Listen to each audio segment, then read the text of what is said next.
Welcome in, everybody, to our NHL on NBC Sports Studios with Ryan Callahan and Keith Jones. I'm Kathryn Tappen, here to talk about the PHT Power Rankings presented by GNC. And let's take a look at the top teams. And you look at the Western Conference, they are loaded with Colorado and Vegas, two tremendous teams playing very well, even in points at this point in the season.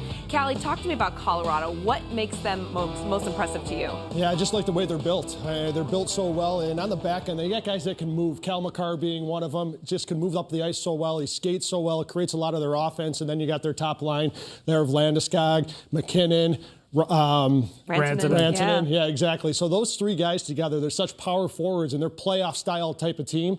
And I really like them moving forward. I liked them last year as well, but they didn't quite do it. Yeah, and the size and strength to match up against a team like Vegas, the top line of the Avalanche, you're not going to push them out of a game. I think that's why I think so many of us think they're going to do some damage this year. For Vegas, I think they are equally as good.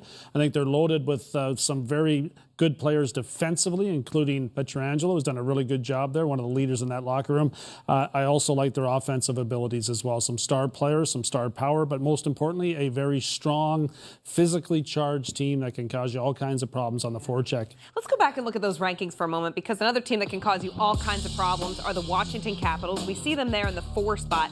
Just behind them, the Tampa Bay Lightning. Callie, your former team, a bit of concern there that they're sliding a bit at this point in the season. A little bit, but they've dealing with some injuries, right? Obviously, Kucherov hasn't been there all year, but they've done well without him. And then you lose a guy like Stamkos as well. That's two of your top forwards, not in the lineup. But I think this team, the way they're built and the way they are, they're just worried about the playoffs at this point. And there's no question they're going to make the playoffs. So right now they're like, let's get through these last 10, 15 games. We'll get to the playoffs. We got Vasilevsky in net. We got Hedman at the D. So they're going to be fine, but they are sliding a little bit. You want to be playing your best hockey heading in, and they need to do that. Yeah, and it's less important for them to finish top in the division based upon what they learned last year. It's a long run, and it's very difficult to win the Stanley Cup, but it's in their back pocket. So I think that experience and their success are a big reason why I think Tampa's taking a little breather right now. All right, well, those are this week's PHT Power Rankings presented by GNC.